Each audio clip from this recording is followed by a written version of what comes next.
तो लगातार सूर्य ग्रहण पर चर्चा तो हम कर ही रहे हैं, साथ ही साथ आपको तस्वीरें भी दिखा रहे हैं। और इससे पहले हमने आपको वेस्टर्न ऑस्ट्रेलिया की तस्वीर भी दिखाई थी कि किस तरीके से सूर्य ग्रहण का प्रभाव कई जगहों पर जहां एक और देखने को मिल रहा है, तो वहीं तस्वीरें भी नजर आ रही है। और ये अब दो अलग अलग तस्वीरें हम इस वक्त आपको दिखा रहे हैं। एक ऑस्ट्रेलिया की तस्वीर जहां पर ये वेस्टर्न ऑस्ट्रेलिया की तस्वीरें बताई जा रही है। दो अलग अलग तस्वीरें हैं ये, और दोनों तस्वीरों में आप देख रहे हैं एक जो लेंस के जरिए आप देख रहे हैं, और साथ ही इस पर और इस खगोलीय घटना को विस्तृत तौर पर जानकारी एकत्रित करने के लिए साइंटिस्ट के तरफ से भी इस पर निगरानी रखी जाती है कि आखिर सूर्य ग्रहण जिस तरीके से आंशिक तौर पर कई जगहों पर लग रहा है, अलग अलग तरीके से अलग अलग देशों में नजर आएगा। इस वजह से कहा जा रहा है कि 100 सालों बाद ऐसा सूर्य ग्रहण, यानी इसे हाइब्रिड कहा गया है। और साथ ही ये जानकारी हम आपको दे दें कि तस्वीर इस वक्त आप देख रहे हैं ऑस्ट्रेलिया की। हालांकि ऑस्ट्रेलिया के साथ साथ में ये जो तस्वीरें आपको नजर आएंगी, ये तस्वीरें कंबोडिया, चीन, अमेरिका और Micronesia, Malaysia, Fiji, Japan, Samoa, Australia, ये तमाम ऐसे देश जहां पर इस वक्त ये तस्वीरें आपको अलग अलग जगहों पर अलग अलग तरीके से नजर आएंगी। यानी कि एक रूपरेखा के तहत में नहीं, लेकिन अलग अलग तस्वीरें आपको नजर आएंगी। कहीं पूर्ण तौर पर आपको ये सूर्य ग्रहण नजर आएगा, तो कहीं बिल्कुल आंशिक तौर पर और बिल्कुल जरा सा आपको सूर्य ग्रहण लगता हुआ दिखेगा। तो ये अलग अलग तस्वीरें भी हम आप तक पहुंचा रहे हैं। थोड़ी देर पहले की तस्वीर आप ऑस्ट्रेलिया की देख रहे हैं, और दूसरी तस्वीर आप देख रहे हैं इस वक्त हाइब्रिड सूर्य ग्रहण की तस्वीरें, वेस्टर्न ऑस्ट्रेलिया की तस्वीरें इस वक्त हम आपको दिखा रहे हैं। देखिए, बिल्कुल जब शुरुआती दौर में 7-5 का वक्त था, उस दौरान में जब सूर्य ग्रहण लगना शुरू हुआ और उसके बाद सूर्य ग्रहण की तस्वीर आप देख रहे हैं, दो तस्वीरें आपके सामने ऑस्ट्रेलिया की ही हैं, क्योंकि ऑस्ट्रेलिया में ये सूर्य ग्रहण नजर आ रहा है, भारत में सूर्य ग्रहण नजर नहीं आएगा, इसलिए सूतक काल भी यहाँ पर नहीं माने जा रहे हैं। लेकिन फिर भी देखिए, आमतौर पर ये मान्यताएं हैं कि जब भी सूर्य ग्रहण होता है तो राशियां इससे प्रभावित होती हैं। अब आपकी जो भी राशि, तो टीवी का रिमोट अब हाथ मत लगाइए, क्योंकि एक एक करके आपको टैरो कार्ड रीडर भी बताएंगे और हमारे साथ में जो एस्ट्रोलॉजर है वो आपको बताएंगे कि फिर भी इस सूर्य ग्रहण का असर आपकी राशि पर क्या कुछ पड़ने वाला है। तो दीपा शर्मा के साथ में शुरुआत कर लेते हैं। टैरो कार्ड के जरिए वो आपको बताएंगी कि किस राशि पर क्या असर पड़ेगा। दीपा जी, एक एक करके आप राशियों के हिसाब से बताइए कि किस राशि पर इस ग्रहण का क्या असर होगा। देखिए, कुछ लोग कहते हैं कि कार्ड्स की प्रेडिक्शन सही नहीं होती है, लेकिन मैं आपको यहाँ बता दूं कि देखिए, बिल्कुल जिस तरह से मैं आपको कार्ड की प्रेडिक्शन बता रही हूँ, मेष राशि पर फर्स्ट कार्ड आता है डेविल कार्ड, यानी कि मेष राशि पर इस ग्रहण का बहुत ही ज़्यादा असर होने वाला है, क्योंकि मेष राशि पर ही सूर्य और राहु की युति बन रही है समय पर। और कार्ड के अकॉर्डिंग भी द डेविल कार्ड, यानी कि स्वास्थ्य के लिए आपको बहुत ज़्यादा ध्यान रखना होगा। ये कार्ड आपकी हेल्थ के लिए बहुत ज़्यादा नेगेटिव आता है, यानी कि मेष राशि वालों को इस सूर्य ग्रहण के असर में आपको अपनी हेल्थ के प्रिकॉशंस का इस्तेमाल करना होगा, प्रिकॉशंस लेने होंगे, ध्यान रखना होगा। ये ग्रहण आपकी हेल्थ पर बहुत ज़्यादा इफेक्ट डालने वाला है। अगर आपको स्वस्थ रहना है और अपने इस नेगेटिव प्रभाव को दूर करना है, तो आप एक मूंगा धारण करके रखिए, कम से कम ग्रहण के दिन तो ज़रूर रखिए। अगर मूंगा धारण नहीं कर सकते हैं, नहीं बनवा सकते हैं, तो एक लाल रंग का धागा अपने दाएं हाथ पर बांध कर रखिए। वृष राशि वालों के लिए ग्रहण कैसा रहेगा? वृष राशि वालों के लिए ग्रहण कुछ सामान्य सा रूप लेकर आएगा, बहुत ज़्यादा इसमें नेगेटिव प्रभाव नहीं रहेगा, लेकिन फिर भी क्योंकि 12वें पड़ रहा है, तो 12वें सूर्य होने से आपके खर्चे अननेसेसरी, बहुत अनावश्यक खर्चे आपको देगा ये ग्रहण। और इस तरह के खर्चे जो रहेंगे, वो खर्चे जो आपके होंगे वो वेस्टेज के ज्यादा होंगे, मतलब आपके वो जो पैसा है वो यूज में नहीं आएगा। अब हमारे साथ एस्ट्रोलॉजर है, उनके साथ भी इस बात की शुरुआत कर लेते हैं। टैरो कार्ड रीडिंग में ये है, फिर दो राशियों का अब आप भी इसी तरीके से बताइएगा जरा ऋतु जी। देखिए, इस ग्रहण का कुछ राशियों पर बड़ा सकारात्मक प्रभाव पड़ रहा है और कुछ पर नकारात्मक। बात अगर हम 12 राशियों की कर रहे हैं, तो मेष राशि में ये ग्रहण है और राहु के साथ सूर्य हैं, ग्रहण योग है, तो इसलिए उनको बहुत सावधान रहने की आवश्यकता है। लेकिन एक पॉजिटिव बात यह है कि वो अपने विषय में सोचेंगे। इस ग्रहण के आसपास 40 दिनों के अंदर अंदर ही काफ़ी इफेक्ट देखने को मिलता है। तो अगर वो अभी तक स्वयं को प्राथमिकता नहीं दे रहे थे, अपने विषय में नहीं सोच रहे थे, तो उनका फोकस अभी वो स्वयं होंगे। लेकिन हेल्थ को लेकर खास तौर से उनको ध्यान रखने की आवश्यकता है। और अगर उनके पिता की हेल्थ ठीक नहीं चल रही है, तो उस पर भी उनको थोड़ा ध्यान देना है। उनको अगर इस ग्रहण से बचने के लिए या इसके अच्छे प्रभाव के लिए ओम घृणी सूर्याय नमः का अगर वो जाप करते हैं, सूर्य को जल देते हैं, तो इसका नकारात्मक प्रभाव उनको नहीं पड़ेगा। वृष राशि वालों की बात करें तो उनके 12वें भाव में पड़ रहा है, तो हाँ बिल्कुल सही है कि उनके अनावश्यक खर्चे बढ़ेंगे। साथ ही साथ क्योंकि हॉस्पिटलाइजेशन का भी ये 12वां भाव होता है और कहीं ना कहीं लीगल इश्यूज़ का भी होता है, तो उनको बहुत ध्यान रखना है कि कोई ना कोई लीगल इशू ना खड़े हो और अनावश्यक खर्चे ना हो। इसलिए उनको हेल्थ का और अपने एक्सपेंसेस का ध्यान रखना है। और अगर वो आज के दिन ग्रहण के बाद गौ दान कर सके तो बहुत अच्छा है, नहीं कर सके तो उनको सफ़ेद वस्तुएं आज के दिन अवश्य निकालनी चाहिए और उसका दान करना चाहिए। ठीक है, लेकिन स्वामी दयानंद जी जरा आप भी बताइएगा कि जिन राशियों पर प्रभाव पड़ रहा है, एक बार मैं आपके पास लौटूंगी दीपा जी। अच्छा, आपने 2 राशियों के आ रही हो अब स्वामी जी आपके पास। दीपा जी, आपने क्योंकि जिक्र किया था 2 राशियों का, लेकिन बाकी की जो राशियां उन पर भी काफी ज्यादा सूर्य ग्रहण का प्रभाव पड़ने वाला है, और खास तौर पर गिन चुन करके 3-4 राशियां बताई जा रही है। वो अपने आप को इससे कैसे सुरक्षित रख सकते हैं, उनके लिए क्या कुछ उपाय हैं? बिल्कुल, देखिए यहाँ मिथुन राशि की बात करूँगी। मिथुन राशि वालों के लिए ये ग्रहण, क्योंकि यहाँ पर आप देखेंगे तो लाभ स्थान में इसका असर आने वाला है, तो जो सोने के और अनाज से संबंधित व्यापारी हैं, जो गेहूं के व्यापारी हैं, उनके लिए ये समय अच्छा नहीं रहेगा और इनके लिए ये समय थोड़ा सा डिस्टर्बिंग हो सकता है। उसमें लाभ पर असर आने वाला है, इनकम अर्निंग पर असर आने वाला है। मिथुन राशि वालों, आपको एक और चीज़ यहाँ बताऊँगी कि कुछ नई शुरुआत, पिछला जो समय खराब गया वो तो गया, और ग्रहण के समय कुछ खराब होता है तो भी घबराएं नहीं, क्योंकि नई शुरुआत होती दिख रही है। यहाँ पर जो दैट कार्ड है वो ये बता रहा है कि बहुत ही जल्दी जीवन में कुछ नई चीज़ें आएंगी। तो मिथुन राशि वालों के लिए उतने निराशाजनक चीज़ नहीं है ये ग्रहण, तो कुछ चीज़ें यहाँ अच्छी भी होंगी और कुछ खराब भी हो सकती हैं। कर्क राशि वालों के लिए ये ग्रहण जैसा रहेगा, आपके करियर हाउस में यहाँ पर इसका असर आने वाला है। तो आपको बता दूँ कि कर्म में आपका कोई काम आपका बड़ा बनने वाला है, कोई नई अपॉर्चुनिटी आपको यहाँ मिलेगी, क्योंकि ये ध्यान रहे कि सूर्य यहाँ पर उच्च का है, यानी कर्म स्थान में सूर्य यहाँ बहुत मजबूत हो जाता है, उच्च का हो जाता है। तो इसलिए कर्क राशि वालों के लिए एक तो आपके संबंध बहुत अच्छे होंगे, लाइफ में कोई नया पार्टनर आपको मिल सकता है, बिजनेस डील आपकी हो सकती है, और करियर में आपको सफलता बहुत ही ऊंचे लेवल पर सरकारी कार्यों पर मिलेगी। और ऋतु जी, आपके अकॉर्डिंग? हाँ, देखिए, मिथुन राशि के 11वें भाव में ग्रहण पड़ रहा है, उनके लाभ भाव में, तो उनको आर्थिक लाभ हो सकता है, या कहीं ना कहीं से उनको अगर कोई भी उनका कार्य रुका हुआ है जो बहुत दिनों से नहीं बन रहा है वो बन सकता है।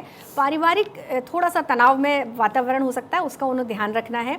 गणेश जी को अगर वो दूर्वा चढ़ाते हैं तो ये उनके लिए एक बहुत ही शुभ रहेगा, ग्रहण के दुष्प्रभाव कम होंगे। कर्क राशि के 10वें भाव में तो उनको कार्य क्षेत्र में या तो बदलाव होगा या कोई प्रमोशन रुका है तो वो मिल सकता है। बॉस के साथ या अपने जो हेड हैं उनके साथ उनको अपने संबंधों को ठीक रखने की आवश्यकता है, और उनके लिए सबसे अच्छा उपाय है कि अगर वो भगवान शिव को जल देते हैं या दूध मिश्रित जल देते हैं तो इससे ग्रहण के नकारात्मक प्रभाव उनको नहीं पड़ेंगे। कोई प्रॉपर्टी या कुछ अगर वो लेना चाह रहे हैं तो उसके लिए भी उनके लिए ये ग्रहण शुभ रहेगा। ठीक है, दीपा जी, अगली राशि अब कौन सी होने वाली है और साथ ही उसको लेकर के आप क्या कुछ बताएंगे? बिल्कुल, सिंह राशि वालों के लिए बताना चाहूँगी। यहाँ सिंह राशि वालों के लिए ग्रहण कैसा रहने वाला है। सिंह राशि वालों के लिए भाग्य स्थान पर आपका ये ग्रहण पड़ रहा है, यानी कि भाग्य स्थान पर उच्च का सूर्य राहु के साथ। एक तो थोड़ा पितृदोष और पिता के हृदय के लिए, पिता के स्वास्थ्य के लिए थोड़ा सा यहाँ पर नुकसानदायक हो सकता है, लेकिन आपके भाग्य के लिए बहुत अच्छा होगा। आपका भाग्य उदय होगा, जो रुकावटें थी वो पूरी होंगी। संतान प्राप्ति का यहाँ पर काफ़ी अच्छा योग बन रहा है, और महिलाओं से, यानी महिला मित्र हो सकती हैं, आपकी पत्नी हो सकती हैं, इनसे आपको काफ़ी लाभ होगा और भाग्य आपका काफ़ी प्रबल और मजबूत होगा। लेकिन राहु के प्रभाव को कम करने के लिए भाग्य स्थान पर राहु का दान जरूर आज कर दीजिएगा। राहु का दान करना है, सूर्य का नहीं, राहु का दान कीजिएगा तो आपको जरूर लाभ होगा। और जिस राहु के दान की आप बात कर रहे हैं उसमें क्या मतलब जी, क्या राहु के दान में मैं बता देती हूँ। आप 7 प्रकार का अनाज लीजिए, घर में ही मिल जाता है आपको। गेहूं, आटा, गेहूं, चावल, दाल सारी मिला के 7 प्रकार का अनाज बना लीजिए थोड़ी क्वांटिटी में, वो आप दान कर दीजिएगा तो राहु का दान हो जाएगा। उसके बाद आप कन्या राशि वालों की बात करते हैं। कन्या राशि वालों के लिए ये ग्रह अष्टम स्थान पे पड़ रहा है, तो थोड़ा सा नुकसानदायक हो सकता है, काफ़ी निराशाएं लेकर आपके लिए आ सकता है, मन बुझा बुझा सा रह सकता है, काफ़ी मानसिक चिंताएं और परेशानियां रह सकती हैं, स्वास्थ्य भी ढीला रह सकता है, साथ ही साथ कॉन्फिडेंस लेवल जो है वो आपका काफ़ी कमज़ोर हो सकता है। एक आत्मसम्मान पर भी किसी प्रकार की ठेस पहुँच सकती है, तो बहुत ध्यान रखकर चलने की ज़रूरत है। हरे रंग का रुमाल आप अपने पास रखिएगा, अपने लग्नेश यानी अपने राशि को मजबूत रखिएगा, तो आपके लिए ये जो ग्रहण है ये नॉर्मल रहेगा। और सिंह और कन्या राशि आपके हिसाब से ऋतु जी? सिंह और कन्या राशि की अगर बात करें तो सिंह राशि के 9वें भाव में ग्रहण पड़ रहा है, तो भाग्य भाव में जब ग्रहण पड़ता है तो भाग्य से कभी कभी इसके नकारात्मक प्रभाव भी देखने को मिलते हैं कि कुछ बनती हुई चीज़ें कभी कभी अवरोध के साथ बन पाती हैं, और पिता का स्वास्थ्य कहीं ना कहीं प्रभावित होगा। लेकिन आपकी रुचि अध्यात्म में बढ़ सकती है। कोई पूजा पाठ, कहीं दर्शन का अगर आप बहुत दिनों से प्लान कर रहे हैं, नहीं कर पा रहे हैं, किसी तीर्थ स्थान पर जाना चाह रहे हैं, तो वो काम आपका हो सकता है। राम रक्षा स्तोत्र का आप पाठ कीजिए, ये आपके लिए लाभकारी है। कन्या राशि के 8वें भाव में बन रहा है, तो निश्चित तौर से हम 8वें भाव को थोड़ा स्वास्थ्य की दृष्टिकोण से अच्छा नहीं मानते हैं, तो उनका स्वास्थ्य खराब हो सकता है। अगर आप शादीशुदा हैं, विवाहित हैं, तो ससुराल पक्ष से संबंध बिगड़ सकते हैं। वाणी पर नियंत्रण रखिए, फालतू के मतभेदों से दूर रहने की आवश्यकता है। और अगर आपको उपाय के तहत अगर बात करें तो आप किसी भी हरी मूंग की दाल या कोई भी हरी वस्तु दान कर सकते हैं, जिससे कि आपको इसके नकारात्मक प्रभाव से छुटकारा मिलेगा। ठीक है, और अब बात तुला और वृश्चिक राशि की करेंगे। तो दीपा जी, इन राशि वालों के लिए आपकी क्या कुछ बातें रहेंगी, किन बातों का ध्यान उनको रखने के लिए बहुत ज़्यादा ज़रूरत पड़ती है? देखिए, तुला राशि वालों को तो बहुत ही ज़्यादा ध्यान रखने की ज़रूरत है, क्योंकि ये जो ग्रहण पड़ रहा है इनके सप्तम स्थान यानी पत्नी स्थान पर होगा। और पत्नी स्थान साथ ही साथ बिजनेस का हाउस भी है, साथ ही साथ पार्टनर का हाउस भी है। तो यहाँ पर इनका जो ग्रहण पड़ रहा है वो काफ़ी नुकसानदायक हो सकता है। इस समय पर अगर जिन लोगों के वाद विवाद चल रहे हैं पति पत्नी में, उनके लिए थोड़ा सा संभल कर चलने की ज़रूरत है। शांत रहिए, मन को शांत रखिए, थोड़ा मेडिटेशन का सहारा लीजिए। अगर कोई विवाद है तो उसको शांति बनाकर रखने से ही वो टल सकता है। ये ग्रहण आपके सप्तम स्थान में होने से आपकी प्रमोशन में अवरोध हो सकता है, तो थोड़ा सा ध्यान रखने की ज़रूरत रहेगी। साथ ही साथ अगर इसको आप नेग्लेक्ट करना चाहते हैं तो दान करना आपके लिए बहुत ही अच्छा होगा। दान कीजिएगा आज के दिन, तो बहुत ही आपको फ़ायदा होगा। इसमें आज के दिन गरीबों को कुछ भी तली हुई चीज़ का दान अगर आप करते हैं, क्योंकि तुला राशि में खुद केतु का गोचर है और यहाँ पर सप्तम में सूर्य राहु का गोचर होने से आपको काफ़ी तकलीफ होगी। कार्ड भी यही बताता है कि आपको आज के दिन दान और शांति से आज का दिन आप निकालेंगे तो ये ग्रहण आपके लिए ठीक हो सकता है। बाकी लोगों के पास भी मैं आऊंगी। अब बात पूरी वृश्चिक राशि वालों की मैं बात कर रही हूँ, तो वृश्चिक राशि वालों के लिए छठे स्थान पर ये ग्रहण रहेगा।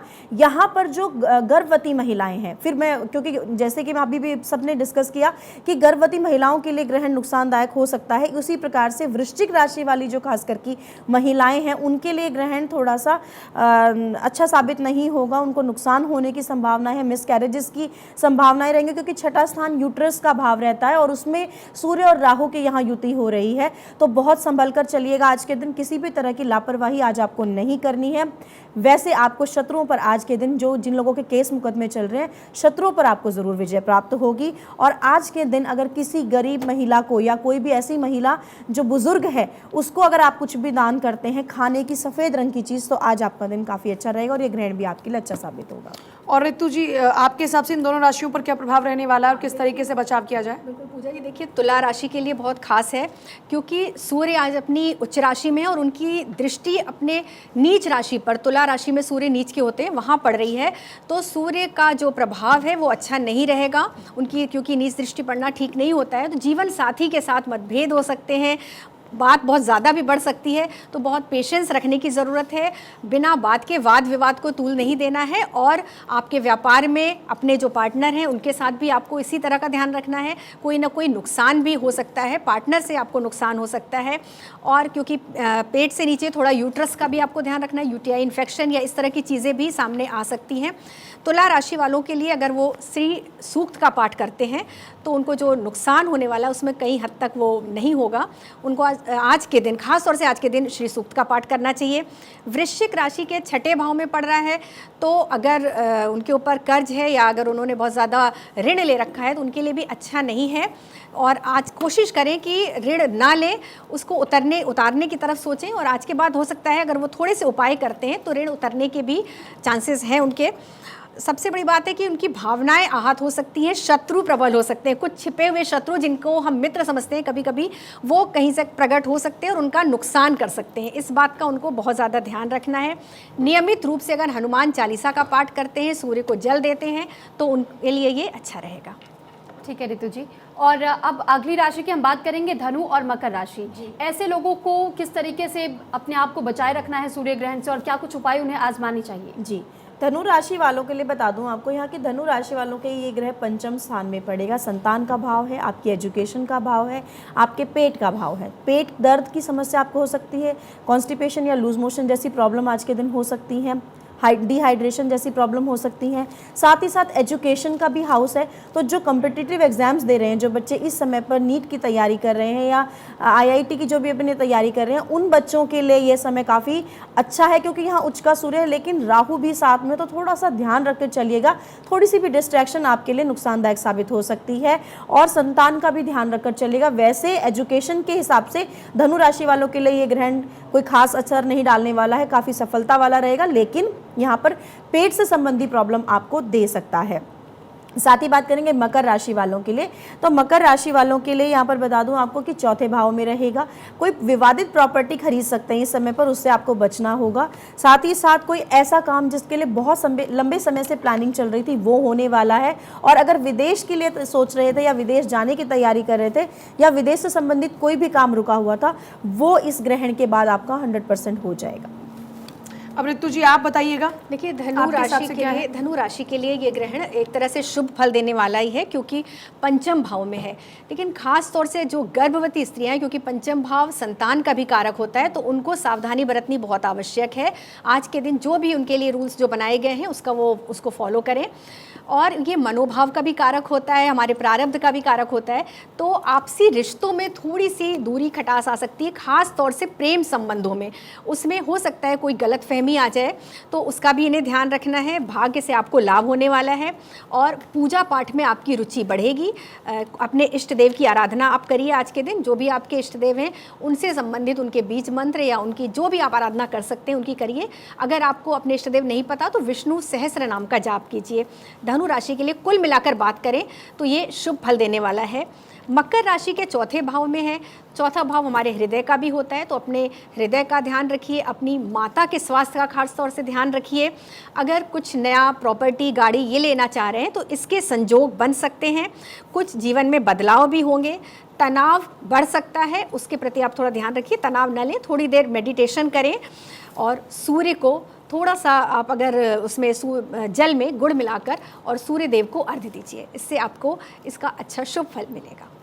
ठीक है, और अब बची हुई दो राशियां, यानी कि हम बात करेंगे कुंभ और मीन राशि की। तो कुंभ और मीन राशि वाले लोगों के लिए क्या कुछ उपाय आप बताएंगे दीपा जी? देखिए, कुंभ राशि वालों के लिए ये जो ग्रहण है ये अच्छा साबित होने वाला है। तीसरे भाव में ये ग्रहण पड़ेगा। तीसरे भाव का कारक जो है सूर्य और राहु दोनों ही तीसरे भाव में अच्छा फल करते हैं। यहाँ खराब फल नहीं रहेगा और साथ ही साथ विदेश से संबंधित कार्य भी बनेंगे। पराक्रम में वृद्धि होगी। जो भी कार्य इनके रुके हुए थे विदेश से संबंधित वो तो पूरे होंगे ही होंगे। जो कुछ भी अपने डिज़ायर्स लेकर चल रहे थे पिछले समय में वो भी इनकी पूरी होंगी। साथ ही साथ यहाँ पर आपको छोटे भाई बहनों से, मित्रों से भी कुछ लाभ हो सकता है। उनके साथ मिलकर कोई काम कर सकते हैं। तो यहाँ अगर बात करूँ कुंभ राशि वालों की, तो कुंभ राशि वालों के लिए काफ़ी अच्छा है। एक और चीज़ यहाँ बताना चाहूँगी, अगर फ्यूचर के लिए कोई भी प्लानिंग करके चल रहे हैं तो वो अभी किसी से डिस्क्लोज करके ना चलें, चाहे आपका कोई कितना भी घनिष्ठ क्यों ना हो। इस समय पर आपको अपनी कुछ चीज़ें गुप्त रखनी होंगी। आने वाला समय, ये ग्रहण के बाद का समय आपके लिए बहुत ही अच्छा साबित होने वाला है। जो चाहेंगे वो पालेंगे। ये ग्रहण आपको इतना अच्छा फल देगा, लेकिन अपनी चीज़ों को कुछ समय के लिए अपने तक ही सीमित रखें, ये आपके लिए सलाह दी जाती है।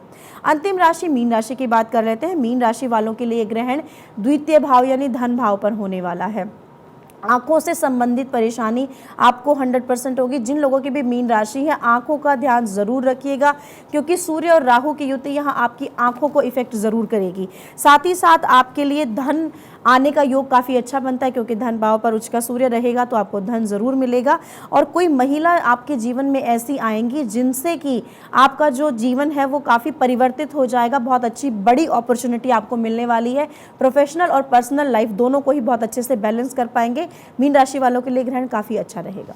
और ऋतु जी, अब आपके हिसाब से आपका अपना कैलकुलेशन क्या कहता है? देखिए, कुंभ राशि वालों के लिए अगर बात करें तो कुंभ राशि वालों की वैसे भी 7.5 भी चल रही है, तो अभी जो उनका ग्रहण तीसरे भाव में पड़ रहा है तो कहीं ना कहीं उनकी कार्य क्षमता प्रभावित हो सकती है। उनकी स्ट्रेंथ, वो बहुत ज़्यादा लेजीनेस फील कर सकते हैं या फिर उनको बहुत ज़्यादा कहते हैं कि लो फील कर सकते हैं इस ग्रहण के दौरान। तो उनको अपनी कार्य क्षमता बढ़ाने पर थोड़ा ध्यान देना चाहिए। छोटे भाई बहनों के साथ संबंध कोशिश करें कि बिगड़े ना, क्योंकि बिगड़ने की संभावना है।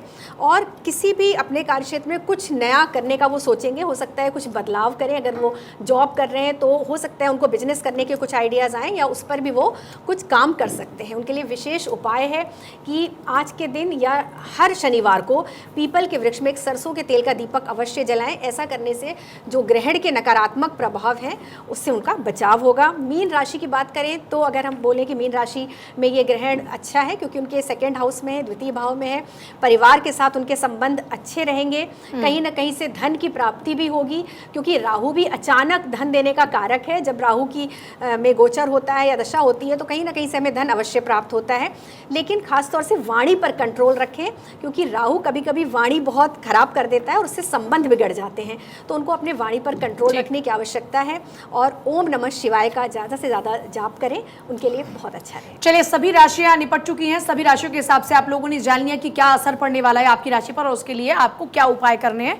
हमारे साथ में और भी 3 खास मेहमान हैं। अब एक एक करके मैं आप लोगों से भी चाहूंगी कि आप हमारे दर्शकों को बताएं कि किस तरीके से वो किस मंत्र का जाप करके अपने ऊपर आई विपदा को कम कर सकते हैं। दयानंद सरस्वती जी। देखिए, शास्त्रों में मंत्र का बहुत बड़ा प्रभाव है और हमारे तांत्रिक भाव से बहुत से वैदिक मंत्र हैं जो छोटे हैं।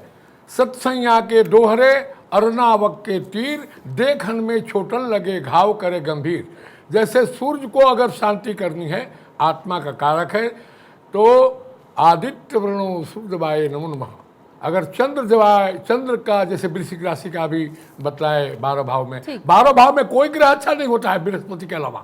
ये जो बोल रहे हैं, हमारे भृगु संहिता, रावण संहिता और भीष्म संहिता भी है, तो उसमें है चंद्र जवाय सोम समाय चंद्र जवाय नमः, ये शांति के लिए। ठीक है और आपको देखिए समय का जरा अभाव है, इसलिए हमें बाकी अपने मेहमानों से भी थोड़ा बहुत जानना जरूरी है। वेदमूर्ति जी, जरा आप भी अपने अनुसार बता दीजिए कि राशियों को किस तरीके से इस प्रभाव से अपने आप को बचाए रखना चाहिए।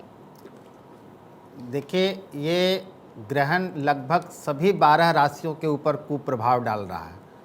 उन राशियों को जातक के लिए जो आजकल सूक्ष्म मंत्र चल गए, मन गढ़ंत मंत्र चल गए, उससे कोई प्रभाव नहीं मिलने वाला है। मैं आप सबको वैदिक मंत्र बताता हूँ जो लाखों वर्ष पहले लिखा गया है। शुक्ल यजुर्वेद।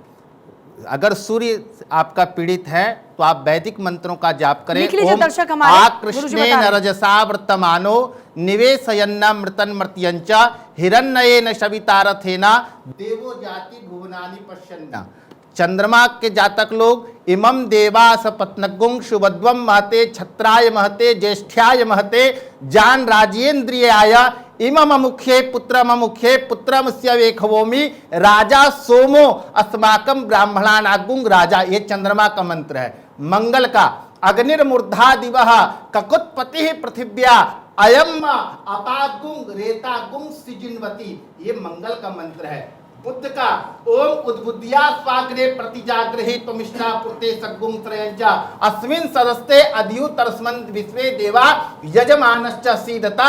इसी तरह आज अगर राहु से जो पीड़ित है उनके लिए कया नक्षत्रा आभुवदूती सदाव्रता सका कयाश्चिष्ठयताव्रता, इस मंत्रों का जाप करें। और विशेष करके आज सूर्य के ऊपर कुप्रभाव पड़ रहा है जो हमें 12 घंटा प्रत्येक दिन प्रकाश देते हैं, तो आपका भी कर्तव्य बनता है कि इस विषम परिस्थिति में सूर्य के लिए आदित्य हृदय स्तोत्र का पाठ करें तो आपका भी जीवन आनंदमय और सुखमय रहेगा और सूर्य के ऊपर भी उपमन्यु महाराज जी, जल्दी से आप भी बता दीजिए दर्शकों को जो आप उपाय बताना चाहते हैं। मैं ये बताना चाहता हूं कि ये ग्रह का जो विश्व स्तर में जो प्रभाव पड़ेगा, रोग बहुत बढ़ेंगे। 24 अक्टूबर तक इस ग्रहण से लेके और 24 अक्टूबर को जो ग्रहण पड़ेगा, इसमें रोग एक बार और लड़ाइयाँ विश्व स्तर पे जो लड़ाई चल रही है, जो अभी रुकी है, रोज होता है कि अब हो रहा है विश्व युद्ध, अब हो रहा है विश्व युद्ध, ये बढ़ेगा और मिडिल ईस्ट में सबसे ज्यादा नुकसान होगा। चलिए ठीक है महाराज जी, वक्त का अभाव है, माफी चाहूंगी, आपको कम वक्त मिला। बहुत शुक्रिया। हाँ। बहुत शुक्रिया सभी का इस चर्चा में शामिल होने के लिए और हमारे दर्शकों को इतने बेहतर उपाय बताने के लिए। तो आप सभी ने हमारे साथ में जो महानुभाव हैं उनसे जाना, ज्योतिषाचार्य हमारे साथ में है, जो भी गुरु महाराज हमारे साथ में, टैरो कार्ड रीडर, एस्ट्रोलॉजर, सभी ने बताया कि किस तरीके से आपकी राशि पर पड़ रहे प्रभाव को आप कम कर सकते हैं।